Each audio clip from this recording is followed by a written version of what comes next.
हाँ तो नमस्कार दोस्तों, आपका अपना परिवार जीनियस जंक्शन में आप लोगों का स्वागत है।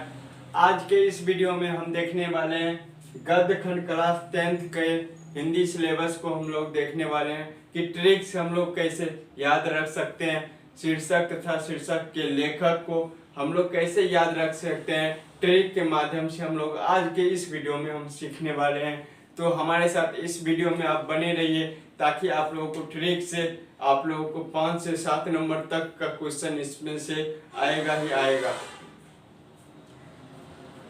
जैसे हमारा है श्रम विभाजन और जाति प्रथा।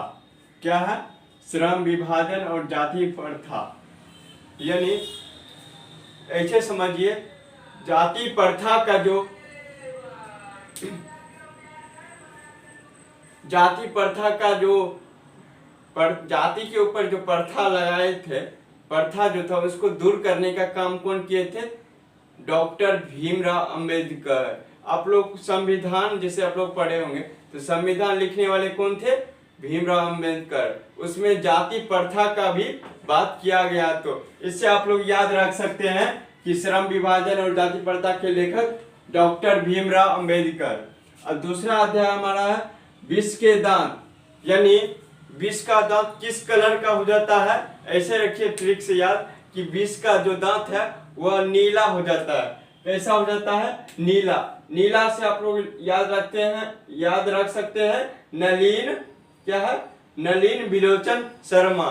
कहने का अर्थ यह है कि हमारा विष का जो दांत है उस शीर्षक के लेखक कौन हो गए? नलिन विलोचन शर्मा। उसके बाद हमारा है भारत से हम क्या सीखे? क्या है? भारत से, ये रहा ठीक, भारत से हम क्या सीखे? अब हमारा पहला वर्ण देखिए, ये हमारा भौ है। क्या है? भौ। और ये मौ है, भौ और मौ। ठीक, जैसे प फ वर्ण पढ़ते हैं, हमारा व्यंजन वर्ण जो होता है प फ बो भौ, उसके बाद मौ आता है। यानी पहले क्या आएगा? पहले भौ आएगा, उसके बाद मौ आएगा। आप लोग को याद रखना होगा कि मौ के बाद भौ, मतलब क्या? भौ के बाद क्या आता है? मौ आता है। तो इसे भारत से हम क्या सीखे? इसके लेखक मौ से आ रहा है, याद रखिए मौ से आ रहा है। मौ से मैक्स मूलर। क्या हो गया? मौ से मैक्स मूलर। उसके बाद हमारा है नाखून क्यों बढ़ते हैं? नाखून जो है क्यों बढ़ते हैं? नाखून 1000 बार बढ़ते हैं। क्या? नाखून 1000 बार बढ़ते हैं, जिससे क्या हो गया? हजारी प्रसाद द्विवेदी। क्या हो गया? हजारी प्रसाद द्विवेदी। यहाँ पे आप लोग को दिख रहा होगा, अच्छे से हम लिख देते हैं हजारी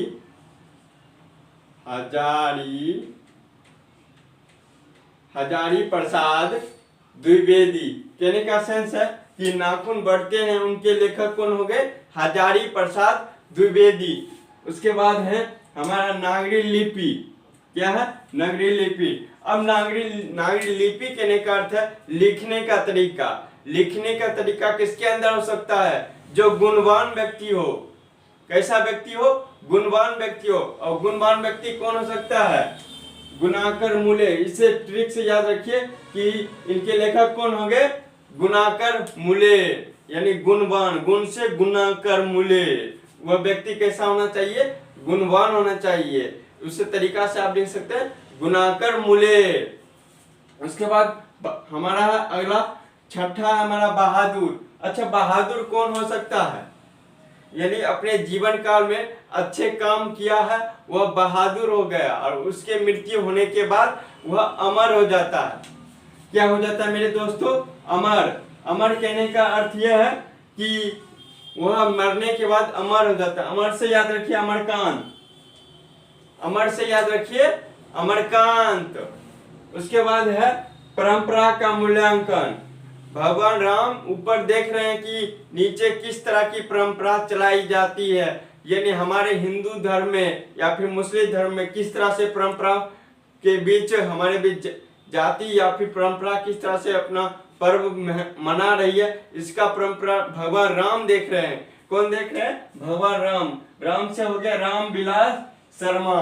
क्या होंगे इनके लेखक, यानी परंपरा का मूल्यांकन के लेखक कौन होंगे, रामविलास शर्मा। उसके बाद है जीत जीत में निखरता हूँ, यानी जीतने के बाद बिरजू महाराज, यानी बिरजू नाम के व्यक्ति हैं और वे चुनाव लड़ते हैं। क्या लड़ते हैं, चुनाव लड़ते हैं बिरजू नाम के व्यक्ति, और वे कौन जाति से रहते हैं, पंडित जाति से रहते हैं, और वे चुनाव लड़ते हैं। अब चुनाव लड़ते हैं तो वो जीतने के बाद वो अपना शासन चलाते हैं, यानी वो निखर जाते हैं। इसे याद रखिए कि जीतने के बाद कौन निखरते हैं, बिरजू महाराज निखरते हैं। वो नहीं, पंडित जो है वो महाराज बन जाते हैं। क्या बन जाते हैं, महाराज, यानी उनके अंदर शासन चलता है। तो इससे याद रखिए कि पंडित बिरजू महाराज इनके लेखक जीत जीत में निखरता हूँ। उसके बाद हमारा अभिनय, और से आप लोग ये याद रख सकते हैं, यानी पहला अक्षर हमारा स्वर है और इसमें भी स्वर है। इससे याद रख सकते हैं कि हमारा अभिनय के लेखक कौन है, अशोक जी। कौन है, अशोक जी।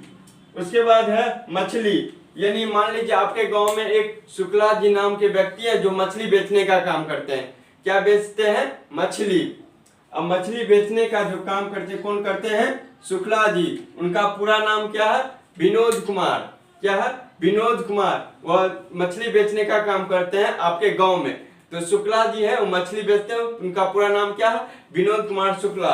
इससे यह स्पष्ट हुआ कि मछली के लेखक कौन है, विनोद कुमार शुक्ला। उसके बाद नौबत खाने में इबादत, कहने का अर्थ है, मान लीजिए नौबत से आप लोग मान लीजिए नौता, ठीक है। आप कहीं जाते होंगे नौता खाने के लिए, मतलब कि तो रिलेशन में आप कहीं जाते होंगे तो वहाँ पे आप लोग को भोजन दिया जाता है। भोजन करने के बाद आप लोग मिश्री मिलता होगा। कहने का अर्थ जब आप कार्ड लिखाते हैं तो उस समय मिश्री से याद रखिए मिश्रा जी, यानी यतीन्द्र मिश्रा। क्या है, यतीन्द्र मिश्रा। उसके बाद है शिक्षा और संस्कृति, यानी शिक्षा और संस्कृति के ऊपर कौन काम करते थे, महात्मा गांधी जी थे। वे शिक्षा और संस्कृति के ऊपर बहुत अपना समय दिए, यानी अपने देश के साथ वहाँ के शिक्षा और संस्कृति के ऊपर समय देने वाले कौन व्यक्ति थे, महात्मा गांधी। तो आशा है कि आज के इस वीडियो में आप लोगों को ट्रिक से किस तरह से आप लोग को याद रखना है, यह ट्रिक आप लोग को अच्छा लगा हो तो please subscribe now. Thank you, धन्यवाद।